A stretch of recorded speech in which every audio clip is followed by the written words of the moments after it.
Rapaziada, pensa comigo, tu trabalha o dia inteiro na obra levantando um saco de cimento e quando chega em casa tá todo cansado. O único proveito que tu tem da sua vida é jogar um jogo de realidade virtual. E dizem que quem completar esse jogo ganharia riqueza ilimitada. Mas quando ele finalmente consegue e cai mais de 1 milhão na sua conta, ele dorme feliz, mas quando acorda o mundo foi invadido por monstros. O jogo virou realidade e ele é o único que conhece tudo e vai burlar todo o sistema. Então se você tá curioso e quer acompanhar essa história foda, ajuda nós a pegar 160k até o final do ano. Agradeço todo mundo que tá se inscrevendo e é isso, simbora! A história começa em uma bela manhã. Alguém estava com um óculos de realidade virtual enquanto ofegava e suava bastante. Dentro do jogo ele recebeu os parabéns por ter concluído o teste final, sendo o único que conseguiu zerar o jogo. Alegre, ele pergunta se realmente terminou tudo. Enquanto um jogo de pixels é mostrado, alguém fala sobre um jogo golpe. Ele informava que é assim que o jogo VR Profecia Online era chamado. Realmente era uma experiência VR muito impressionante, imersiva e cheia de ação, sendo compatível com altas resoluções. Era um RPG online de mundo aberto onde os jogadores poderiam sentir, cheirar e ouvir as coisas. Essa era a Profecia Online. O jogo prometia que todos que conseguissem concluir ganharia bens ilimitados que não poderiam ser gastos nem em 10 mil anos. Na época ninguém acreditava em tal recompensa do jogo. Ele se assume que era uma dessas pessoas, apenas se divertia com o jogo, enquanto pedia dinheiro e coisas do tipo. O Wendell falou que acabou naquele dia. Ele se lembrava de quando alguém manda sua equipe fazer uma pausa. Ele estava no seu local de trabalho, como de costume, enquanto perguntava se eles iriam remover os detritos mais tarde. Depois de fracassar procurando empregos, ele começou a trabalhar meio período como pedreiro, né, rapaziada? Não teve como escapar. Preso numa rotina de trabalho duro embaixo do sol e sendo repreendido pelos colegas mais velhos todo dia. Mas nessa hora o Wendell recebeu uma mensagem no seu celular da administração do Profecia Online. Percebendo que era uma mensagem do jogo, ele se pergunta se não havia desativado as notificações do e-mail. Mas a mensagem falava parabéns por ter alcançado o primeiro lugar no teste beta, dizendo que as recompensas seriam depositadas na conta dele. Sorrindo, Wendell pergunta se eles realmente continuam enviando esses e-mails de golpe, enquanto falou que vai verificar a conta depois. Ele olha para o seu celular dizendo que seria impossível realmente terem depositado alguma coisa no seu banco. Mas pegando ele de surpresa, os caras haviam depositado 1 milhão de ienes para ele. O cara tava preocupado e se aproxima dele encostando no seu ombro, enquanto pergunta se ele não tá passando mal. O Wendell simplesmente começa a correr dando gargalhadas para cima e para baixo, deixando seu colega no chão da onde ele tinha saído. Ele foi correndo cheio de esperança. O jogador se perguntava se isso é realmente verdade e se ele pode ganhar dinheiro com um jogo como aquele. Ele se questionava se a recompensa, que não poderia ser gasta em 10 mil anos, seria talvez real, fazendo com que ele se lance por completo dentro do jogo. Esse jogo era implacável e impiedoso, usando seus jogadores como sacrifícios. A guardiã da torre destruía os usuários, derrotando juntamente com seus dados. Na masmorra da torre, a saída sempre era aleatória, e a melhor parte de toda essa exploração, eles sentiam a mesma dor que os personagens quando sofriam dano, sempre confrontando um medo real da morte, fazendo com que muitos jogadores desistissem de jogar esse jogo. O Wendell ganhava dinheiro suficiente para manter suas despesas através de um trabalho de pedreiro. Porém, para que ele conseguisse jogar mais, ele se endividou pegando empréstimos com agiotas e bancos. E agora ele não tinha mais escolha a não ser esperar os tais bens ilimitados que não poderiam ser gastos em 10 mil anos, né, rapaziada? Mas voltando para quando ele finalmente zerou o jogo, eles apenas parabenizavam, dizendo que o bem, na verdade, são as suas experiências que você conseguiu no caminho. Com isso, como ele estava muito cansado, ele tirava o seu VR e estava incrédulo com tudo isso. Ele se perguntava se realmente fez isso. Largando tudo, ele corria até o seu celular ansioso pela recompensa. Quando ele clicou no e-mail enviado pela equipe do Profecia Online, eles estavam fazendo um anúncio de que recentemente bateram a sua meta e por esse motivo o Profecia Online estava encerrando suas atividades. Nervoso, Wendell se pergunta o que vai acontecer com as suas recompensas. Enquanto lia o agradecimento do jogo aos patrocinadores, ele se sentia mal deixando seu celular cair no chão. Ele lamentava enquanto seu celular estava quebrado. Ele ajoelhava se questionando se após tirar o jogo eles não iriam dar a recompensa que ele merecia. O dia permanece ensolarado com a vizinhança calma, como se seus problemas não afetassem ninguém. Enquanto caminhava até a direção da sua cama, ele tenta se convencer que por ser uma alta quantia de dinheiro, talvez demore para ser transferida para ele. Então ele deitava exausto, dizendo que vai conferir isso amanhã. No outro dia, olhando para o seu celular, ele confessa que não caiu mais nada desde 1 milhão de ienes. Então ele já estava meio que desistindo disso tudo. Após esses acontecimentos, uma uma semana se passou. Ele escutava um barulho alto e se perguntava o que estava acontecendo tão cedo. Mas olhando no seu celular, o Wendell percebe que não vem dele. E quando ele olha para cima, ele vê uma janela do sistema. Na sua frente haviam notificações dizendo que o julgamento do gelo foi fracassado e Moscou foi destruída. O próximo seria o julgamento da Terra, com um tempo limite de 43 dias. Caso falhassem, o local do teste seria aniquilado agora, sendo o Japão. Ele olha confuso para tudo aquilo sem entender o que estava acontecendo.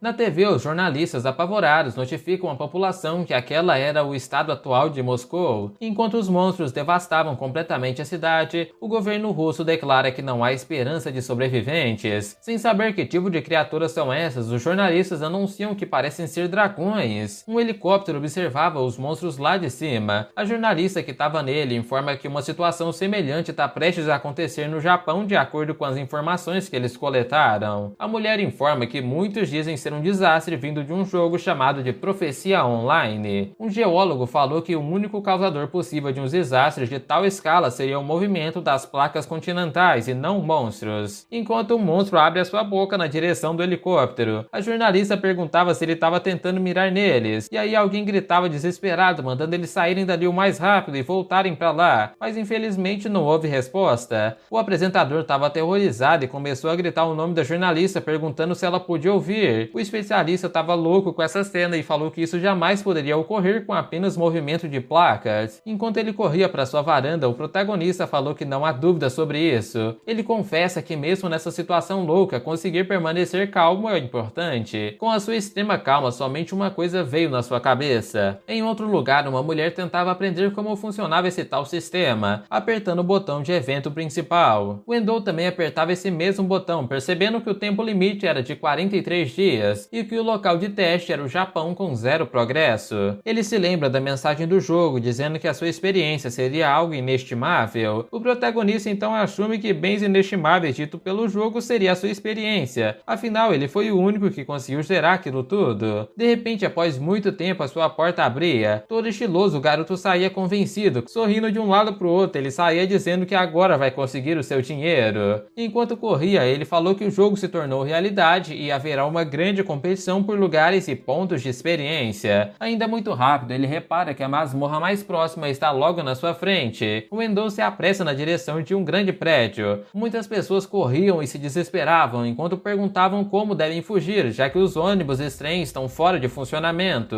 Ele, ansioso e com pressa, continuou correndo na rua. Só que nessa hora, alguém bravo gritava mandando parar. O homem na sua frente deixava o Wendell surpreso. Ele perguntava se ele vai ignorar o seu lembrete e apenas ir embora. Mas olhando para esse homem, ele informa que esse é um dos agiotas que estão atrás dele, né? Já que o cara pegou dinheiro e cascou o pé. O agiota falava que estava indo na casa dele e manda ele voltar logo pra cá. Ele jogava um xingarro no rosto dele, porque um ano atrás, enquanto o Wendell estava dentro de uma dungeon, lhe apareceu um anúncio. Era uma empresa oferecendo 200.000 ienes sem juros para todos que passarem por uma seleção, mas querem 50% de todas as recompensas que eles conseguirem. Wendell falou que essa era uma bela oferta, afinal ele pegaria o dinheiro sem juros e pagará só após concluir o jogo. Porém, após ele ter gasto os 200.000, lhe foi dito que não passou pela triagem, por isso ele precisava pagar 50% de juros após 10 dias. Com isso, Wendell começou a pegar empréstimo com bancos para pagar as suas dívidas, mas quando ele tentou pagar a dívida, eles lhe deixaram de lado, esperando que os seus juros aumentassem ainda mais. O homem lá estava sorrindo, perguntando se o Wendell tem dinheiro para pagar o empréstimo agora. Irritado, Wendell olha pro agiota perguntando como ele poderia pagar se eles não atendem. O homem pergunta se é verdade, dizendo que as pessoas, quando não querem pagar, sempre arrumam desculpas, chamando ele de desprezível. Ainda sorrindo, ele falou que por sorte está aqui por assuntos diferentes. Ele perguntou se o Wendell não estava jogando esse tal de Profecia Online. O homem fala que o estado do mundo atual é idêntico ao jogo. Ele agarrava o Wendell pela roupa e perguntava se ele sabe de alguma informação, e caso saiba, ele deveria contar tudo agora. O Wendell mandava esse homem tirar essas mãos sujas dele pra lá. Ele ficava bravo com isso e perguntava: quem que você acha que você tá falando, moleque? O Wendell então falou pro Taku que ele vai dar uma informação útil. Ativando a sua habilidade do punho do novato, ele fazia com que o agiota recuasse. Ele aumentava o poder dos seus punhos em 50% e começou a socar a cara desse homem. A força dos ataques foi tão grande que o agiota foi lançado como uma placa de trânsito. Olhando para o homem caído no chão, ele falou que a partir de agora é ele quem manda. banda, enquanto vê o cara desmaiado e sangrando. O Endo falou que aparentemente o agiota não queria ouvir ele. Ele apenas largou o cara ali e voltou a correr na direção do seu objetivo. Olhando para dentro de um carro, um homem de capuz preto falou que talvez essas sejam as habilidades do jogo. Ainda com seu rosto parcialmente coberto, ele falou que não esperava encontrar uma pessoa experiente tão cedo. Sorrindo, o homem fala que em breve a lei e ordem entrarão em colapso, deixando as coisas mais e mais interessantes. O Endo chegou a um local chamado de Santuário da Cabra. Inesperadamente, algo lhe chamava a atenção. Percebendo um carro, ele se questionava se alguém chegou antes dele. O Endo começou a descer a profunda e escura masmorra, ainda pelos corredores, enquanto procurava alguma coisa, até que de repente ele sentia um forte cheiro de sangue. Nessa hora, na sua frente, haviam dezenas de homens lagartos mortos no chão. O mesmo homem de capuz, juntamente ao seu grupo, notavam que aparentemente outra pessoa chegou aqui. Olhando pro Endo, ele pergunta se ele também era um jogador do Profecia. Um pouco irritado, o Endo queria saber se o grupo dele fez tudo isso. O encapuzado falou que esses eram monstros de alto nível e que se não fosse por ele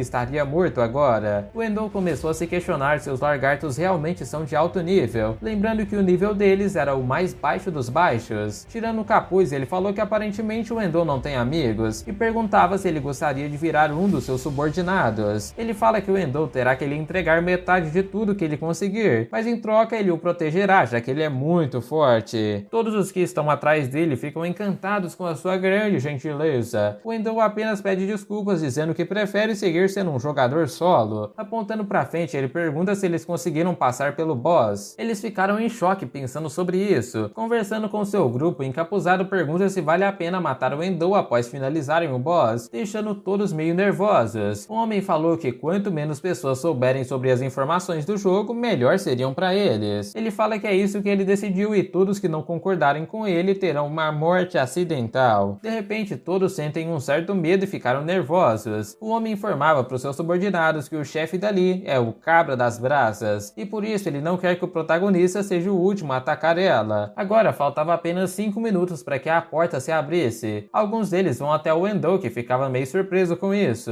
A garota, juntamente com mais 2 homens, estavam na direção meio nervosos. Sorrindo, ele pergunta se eles irão tentar impedi-lo agora, mas eles começaram a dizer que ele está certo e que ele deve ficar ali mesmo. Ele assumia mentalmente que poderia simplesmente jogá-los para fora, mas que talvez é melhor deixar eles ir embora. A porta se abria enquanto o Endo pensa que não será muito tarde, e ele vai derrotar o boss depois que a maioria deles ter ido ver-se no céu tempão. Depois do tempo restante para a abertura da porta se esgotar, ela finalmente é aberta. Ele apenas pega um suco no seu inventário e encosta na parede esperando o seu belo momento. Ouvindo os portões se fecharem, ele olha para a sala do boss se perguntando até onde eles conseguirão chegar. Enquanto entram, o líder assume que foi conveniente o Endo não ter ido com eles. A garota fala que talvez o Endo tenha entendido as intenções de que eles vão passar a faca nele, mas o líder disse que ele não é inteligente a ponto de reparar isso. Na frente deles estava um grande galpão, completamente vazio, com apenas uma luz saindo de uma avaria no teto. Batendo no escudo de um dos seus subordinados, ele manda o rapaz fazer o seu trabalho. O cara fala que com seu escudo o boss não será um problema, enquanto chama o líder de Sr. Light. Uma vela emanava chamas roxas enquanto estava preso em alguma parte da parede. De repente, um vento forte atingia eles, deixando todo mundo confuso. Nessa hora, um grande tornado de fogo é formado na frente deles, e o líder, já cagando de medo, começou a se questionar que cenário seria esse. Interrompendo seus pensamentos, uma grande pata emergia das chamas, e quando ele percebe que na verdade essa é a cabra de fogo infernal, o monstro era uma mistura entre cabra, lobo e cavalo e alguns outros animais. A cabra dá um grande grito, fazendo com que uma onda de choque e fogo se espalhe por todos os lados. Muitos guerreiros gritavam enquanto o outro ataque avassalador acertava eles. O próprio Light, juntamente com alguns dos subordinados dele, são jogados contra a parede. Ele xinga enquanto se pergunta como tudo acabou assim, com o monstro parado na sua frente. Uma garota assustada pergunta o que eles devem fazer agora. Ele, bravo, manda ela calar a boca e fala para todos recuarem. Um dos seus subordinados grita dizendo que a porta está fechada. O líder fala que isso é impossível, se questionando sobre o que está acontecendo agora. Ele começa a gritar, mandando algum deles distrair a criatura, dizendo que o escudo deveria conseguir parar o ataque do monstro. O homem que estava segurando o escudo tentou dizer uma coisa, mas o seu líder ignorava e mandou ele fazer o que foi ordenado. O escudeiro se posicionou na frente da criatura, que levanta o seu martelo. O homem já estava tomado pelo medo e coloca o seu escudo na sua frente, mas sem ter nenhuma chance, ele é esmagado pela criatura. Seus companheiros ficaram assustados com isso e começaram a correr. Após o chefe levantar novamente a sua marreta, é possível ver os homens completamente sem vida no chão. A estranha criatura pega o escudo do homem com os dedos e coloca ele na sua boca, começando a mastigar como se não fosse nada. Eles começaram a dizer que isso é inacreditável, afinal era um escudo de nível épico. O Light conclui que tudo está completamente errado, afinal o monstro que eles vieram enfrentar era um de baixo nível que todos conseguem enfrentar. Ele diz que isso foi após a atualização, antes era um monstro chamado de Cabra do Fogo Infernal. Nenhum jogador conseguia passar por tal monstro. Tremendo de medo, ele chega à conclusão que esse mundo é baseado na versão inicial do jogo. O Light se lembra que o nosso garotão está esperando pelo lado de fora e que talvez ele consiga abrir a porta. O líder começou a bater lá desesperado, pedindo para que o Endo abrisse a porta. Assim eles repartiriam as recompensas com ele. Porém, como esperado, ele não recebeu nenhuma resposta. Irritado, Light pergunta se alguém consegue ouvir ele e manda abrir a porta logo. Mas algo passa muito rápido e perto do seu corpo. Quando ele olha para trás, o Light percebe que o monstro vem na sua direção, varrendo todos os seus subordinados até acertar ele. Novamente, eles são lançados para longe, ficando completamente feridos. Olhando para o monstro, ele fala que com essa força física ridícula, logo todos serão aniquilados. Abrindo a porta, o Endo pergunta se após toda aquela falação, isso foi tudo que ele conseguiu, falando que o Light não tem talento para ser um líder. Com um sorriso orgulhoso, nosso meninão olhava para aquele monstro, e mesmo quase morto, o cara ainda ficava xingando ele mentalmente. Ele confessa que vai usar o Endo para escapar e começa a chamar os seus subordinados, mandando eles recuarem. O Endo faz a garota tropeçar enquanto fala que isso não é uma boa ideia. Com a garota caída no chão, ela percebe que a porta está se fechando. O Endo olha pro líder e o Light corre na direção da porta, implorando para que pelo menos ele consiga passar. De repente, ele começou a gritar muito enquanto a porta prendia o seu braço. O monstro vai na direção do líder, chamando ele de pirralho barulhento, enquanto se prepara para desferir um ataque. Ele falou que o garoto é muito irritante e que vai acabar com a vida dele ali mesmo. O Light olhava para trás, percebendo que o monstro estava vindo na sua direção. De repente, uma grande quantidade de ketchup se espalhava. Olhando aquela cena assustadora, a garota e o homem tentaram impedir o Endo e se perguntam o que ele vai fazer contra tal monstro forte como esse. Enquanto ele pega a espada no chão, o Endo fala que a ação que eles devem ter feito é bem óbvio. Levantando a espada, ele falou que mesmo o Light sendo fraco, ainda tinha uma boa espada, e isso era o suficiente para alguém como ele. O monstro novamente preparava o seu martelo e pergunta se o Endo está com tanta vontade assim de morrer hoje. Ele golpeava com um forte ataque, fazendo com que fragmentos de pedras voassem por todos os lados. O Endo aparece em cima do monstro, se preparando para contra-atacar, e com um sorriso ele pergunta pro monstro sobre o que ele estava falando. Em um piscar de olhos, ele consegue cortar o monstro em várias partes. O monstro grita enquanto seus chifres caíam no chão. Os antigos subordinados do Light olham pro homem assustados com seu nível de força. Só que o Endo calmamente pergunta o que eles acharam. Mais uma vez, o nosso 171 falou que caso lhe pagassem 10 milhões de ienes, ele pensaria em salvar eles. A garota assustada olha para ele sem entender se ele tá falando sério. Tanto a garota quanto seu companheiro gritam, perguntando se ele realmente tá pedindo 10 milhões. Ele falou que é isso mesmo e cobrará apenas 1 milhão por pessoa. Irritados, eles começam a dizer que não é possível alguém ter esse valor em mãos e que ele apenas está tentando tirar vantagem dessa situação. O Endo falou que se não tem dinheiro, eles devem ganhar com seus próprios corpos, enquanto pergunta se eles querem morrer tão jovens assim. Então o herói falou que eles trabalharão para ele, lhe dando 90% de tudo que conseguirem a partir de agora. A garota gritava pedindo para que ele pare de tratá-los como burro de carga, enquanto seu amigo falou que até mesmo o Light cobrava apenas 50%. Só que nessa hora o monstro se levanta atrás deles. O Endo falou que pelo visto não há nada a fazer. O monstro vinha ainda mais furioso enquanto pergunta quem ousaria cortar seus preciosos chifres, porque sem chifres consideramos que é um homem indefeso, né, rapaziada? Ele lança uma grande bola de fogo gritando que eles devem morrer mais de 1000 vezes. A garota invocava uma magia tentando se proteger e o Endo pulava no meio das chamas. Ambos são jogados para longe com a força do impacto, mas o Endo suavemente pousava na frente deles. Com um sorriso, ele falou que aparentemente eles conseguiram escapar, mas pergunta por quanto tempo essa sorte vai durar. Com isso, eles desistem e dizem que vão trabalhar para ele, mas implora para ele salvar agora. Ele começou a rir satisfeito com tudo que está acontecendo e falava que aparentemente ele vai fechar um acordo. Enquanto ele olha para o monstro e falou que faz muito tempo desde a última vez que ele o derrotou. O monstro bravo fala que não tem lembranças de ter sido derrotado derrotado por alguém como ele. Eles começaram a perguntar sobre o que ele estava falando, já que a cabra infernal deveria ter sido removida antes de ser derrotada. Sem responder nada, o Endo determinado apenas olha para o monstro. Ele se lembra que antes da atualização havia derrotado o monstro uma única vez, e confessa que ouviu algumas fontes que a cabra do fogo infernal foi transformada na cabra das brasas. Com apenas um movimento da sua espada, o Endo conseguia desviar do ataque do monstro. Ele olhava para aquilo confuso, sem entender como ele foi capaz de fazer isso. Ambos os seus subordinados olhavam para ele se questionando quem realmente é esse cara. Afinal, ele parou aquele ataque com muita facilidade. O Endo confessa pro monstro que caso ele acertasse o ataque, com certeza ele não estaria vivo. Porém, os ataques deles não são perigosos quando você conhece os truques. O monstro continua golpeando enquanto ele desvia e bloqueia de todos com facilidade, fazendo o monstro ficar cada vez mais irritado, se perguntando como isso é possível. Enquanto o Endo saltava atrás das suas costas, brandindo a sua espada, o Endo consegue acertar o olho do monstro, dizendo que os padrões dele são exatamente como no jogo. Enquanto sai de perto da batalha, os novos subordinados reparam que ele está empurrando o monstro para trás. Eles começam a incentivar enquanto torciam pela sua vitória. Irritado, Endo fala que eles são muito barulhentos, fazendo com que os caras chamassem ele de frustrante. Rapidamente, um forte ataque passou do lado do Endo que deixou ele surpreso. Batendo a sua grande marreta no chão, o monstro fala que a habilidade de esquiva dele é louvável, porém tudo acaba agora. Encostando as costas na parede, o jogador percebe que está encurralado. Ele pergunta para a cabra infernal se esse era o plano dela desde o início. Sem responder nada, o monstro pergunta se ele tem as suas últimas palavras, mas com um sorriso no rosto, Endo apenas manda o monstro cair morto. Afinal, ele não consegue nem acertar os ataques. Ainda mais enfurecido, o monstro falou que vai fazer como ele desejar, enquanto invocava chamas ao seu redor. Ele abria sua boca e concentrava um grande núcleo de fogo no centro. Os subordinados começavam a se perguntar o que são essas chamas negras. O Endo explica que essa é a chama que queima tudo, podendo matar até mesmo um jogador de nível 99 instantaneamente. É um ataque que queima todo o chão sem deixar uma rota de escape. Esse é o golpe definitivo da cabra, sua última esperança. Enquanto sorria com seus olhos brilhando em roxo, ele falou que isso não é nada demais. O Endo fala que estava esperando por esse exato momento, enquanto ativa sua habilidade de chute de novato no chão, acrescentando apenas 50% de força, fazendo com que um grande clarão tome o lugar onde eles estavam. Habilmente, ele salta na direção do monstro, falando que mesmo sendo um ataque poderoso, ele deixa o usuário completamente sem defesa, e que além disso, sua boca não tem força alguma em comparação ao resto do seu corpo. Se posicionando no teto para pegar impulso, ele fala que, em outras palavras, essa força de level 1 é suficiente para manter ela fechada, apunhalando a boca do monstro de cima para baixo. O bichão caía no chão enquanto desesperadamente tentava abrir sua boca com as chamas queimando por dentro. O Endo estava exausto graças à batalha e informa que caso a habilidade seja ativa uma vez, ela não pode ser mais contida. Com isso, não há mais nada que o monstro possa fazer a não ser sentir as chamas queimando por todo o seu corpo. Ele saltava para trás tomando distância enquanto pergunta se o monstro pode aguentar suas próprias chamas. Um pouco mais afastado, podemos ver um monstro se carbonizando pelo seu próprio ataque. Olhando para ele, o Endo se despede e quando a cabra infernal finalmente abriu sua boca, ela apenas conseguia gritar. Depois de um tempo, o monstro estava completamente carbonizado. O sistema avisa que o chefe único, a cabra do fogo infernal, foi derrotado, enquanto a garota e o cara não acreditavam que eles finalmente ficaram vivos. Olhando para o Endo, eles reparam que ele matou o boy sem nem mesmo um arranhão. O sistema parabenizava, dizendo que o Endo foi o primeiro a derrotar um boss único, então é dado para ele o título de o primeiro assassino, e deixando um pouco confuso, afinal não se lembra de algo assim no jogo. Esse título concedia a ele 50% a mais de dano ao enfrentar um boss. Além disso, como recompensa extra, ele pode escolher uma subocupação. O sistema pergunta se ele vai escolher agora, e ele diz que sim. Então o sistema explica que ao decidir a subocupação, ela não será mais alterada. Ele determinado escolheu a ocupação de Ferreiro das Almas. O Endo estendia o seu braço decidido, e de repente uma grande luz rodeava o seu corpo. Com um sorriso, ele falou que aparentemente vai ganhar muito dinheiro. Depois, coletando o drop do boss, ele percebe que há uma adaga e uma chave. A garota falava que essa chave é do esgoto subterrâneo, sendo um ótimo lugar para subir de nível facilmente e ganhar dinheiro. O homem que acompanhava ela falou que o principal objetivo deles inicialmente era o drop super raro que o chefe tinha. O Endo começou a girar a chave no seu dedo e explica que esse item não é tão raro, afinal a taxa de drop dele é 100% com a cabra de fogo infernal. Eles ficavam apavorados com o jeito que ele trata um item que é tão difícil de ser adquirido assim. Olhando para a adaga, ele assume que esse item foi adquirido por pura sorte. forte. O Endo caminhava na direção dos escombros, enquanto ele aponta a lâmina e começa a sair faíscas amarelas e azuis dela. Apenas o movimento da sua mão para cima e para baixo, ele cortava os escombros no meio. Os nossos funcionários olhavam aquilo espantados, perguntando o que irá com essa adaga. Enquanto ele falou que ela não tá boa o bastante, ele começou a usar a sua habilidade de subocupação, torcendo para que os materiais sejam fáceis. Por mais que o nome subocupação pareça algo meio tipo como um extra, o Endo fala que na verdade é o principal. Ele explica que a ocupação de Ferreiro das Almas dá a possibilidade de usar pequenos fragmentos de almas para criar ou fortalecer algo. Essa é a única ocupação que possibilita alcançar o fim do jogo. Então ele ativava sua habilidade de Olho da Alma. Olhando para a espada, ele descobre que ela pode ser despertada com um fragmento da alma de um mago tipo F. Olhando para a garota, ele percebe que ela é uma maga e que não haverá consequências quando extrair o fragmento entrando no contrato dele. Ele confessa que gostaria de saber disso antes de ter concordado de tomar 90% das recompensas dela. Enquanto enfiava a adaga no chão, ele falou que ainda tem algo que pode usar. Olhando para os dois, ele pergunta se eles não queriam essa chave para poderem subir de nível. O Endo falou que em troca eles terão que lhe dar todos os itens e presentes nessa lista, diminuindo um pouco do valor da taxa que eles terão que pagar, claro, né? Temos que ser um pouco justo com eles. Eles ficaram felizes e começaram a agradecer o Endo. Ele mesmo falava que eles não precisavam agradecer, afinal, quanto mais eles ganharem, mais ele vai lucrar com isso.